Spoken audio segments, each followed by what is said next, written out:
Bongsim News again today. Warning: viewer discretion advised. During a contentious Senate Judiciary Committee hearing on so-called book bans, Sen. John Kennedy, R.L., grilled a college activist over whether parents should have a say in what books are available in public libraries. After reading two essays, extremely explicit excerpts from controversial LGBTQ books that have been challenged by parents and local school districts, Kennedy repeatedly asked progressive student activist Cameron Samuels, who uses they-them pronouns, whether parents should have any say in what books make it onto the shelves of public libraries. One of those books Kennedy read from, All Boys Aren't Blue by George M. Johnson, has been banned in at least 29 local school districts and includes a graphic description of ANALSS, X, and other activities. Let's check the various press outlets. I put some LUB on and got him on his knees. Kennedy read from the book, which is a memoir of Johnson's life. I pulled out of him and kissed him. Banned book list contains books that aren't actually banned. I'll choose one press outlet and read it.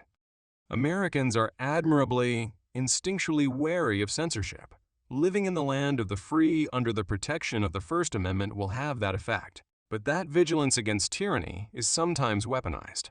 Such is the case with the left's book ban bogeyman. The American public education system is meant to provide a trustworthy environment where students can learn and grow. And everyone agrees there are limits to the range of acceptable ideas that should find their way into our schools. Take, for example, progressives chafing at the idea of pupils in Florida learning about how American slaves developed skills in the face of unimaginable cruelty and hardship. Their fear, however unreasonable, was that students would take this lesson to mean that slaves benefited from slavery. Yet this same group, so certain of students' inability to learn real history without falling to the dark side, is ready to go to the mats to keep the likes of gender queer in their easy reach. That may be a defensible position on slippery slope grounds, but the shrill voices pretending we've reached its bottom already are worthy of ridicule.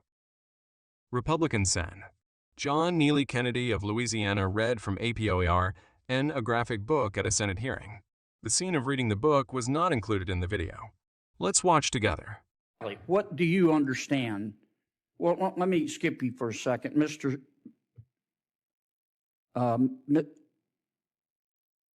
Cameron, tell me what you're proposing. It's pronounced mix. Mix? Is that how would you like me to refer to you? Senator, your definition of sexual is synonymous with LGBTQ identity. I'm not asking you that. I'm asking you to tell me you read those two excerpts. Genderqueer. Do you think that, are you asking that only librarians and not parents have any say in whether minors can read those books? Is that what you're saying? Genderqueer has never been in my school library, so it's never been banned. Well, suppose it was. Should it be up just to the librarian, or should parents have a say? There should be facilitation of collaboration between students. Should parents have and a say? Parents should be working with students and educators to be making decisions, because students are. And who decides ultimately? The librarian, or do you take a vote, or who takes the vote? Book review committees in the community in my school district. You want a committee to decide? There are committees. Okay. Well, I'm asking you, how do we decide whether the two books that I just referenced should be available in the library? What would you, if you were running things, what would you do? All Boys Aren't Blue, the scene you mentioned, is about sexual abuse. I know what it's about. It's not What erotic. would you do in terms of making the books available? Would you say anybody can see them, or they have to be in a special session?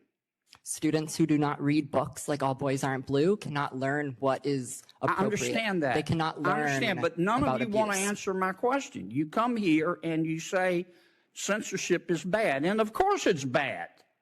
But the obvious response is, okay, you heard the books we're talking about. Okay, we're not talking about Catcher in the Rye. So tell me what you want, who gets to decide. And all I've heard is the librarians.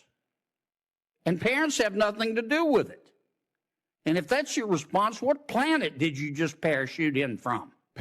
Researcher Max Eden from American Enterprise Institute, ADC-based think tank, also testified and argued it's a question of judgment about explicit material made available to children by public employees. Judiciary Chairman Dick Durbin, DL, said both no one is advocating for sexually explicit material for children and that it's a distraction from the real challenge. 10-year-olds, is this okay for kids? Why did the term parents' rights come up? Looking at what's happening in school recently, they oppress and brainwash children for equity, polymorphism, and inclusion reasons. The government is using children for political purposes. Parents are obligated to protect their children.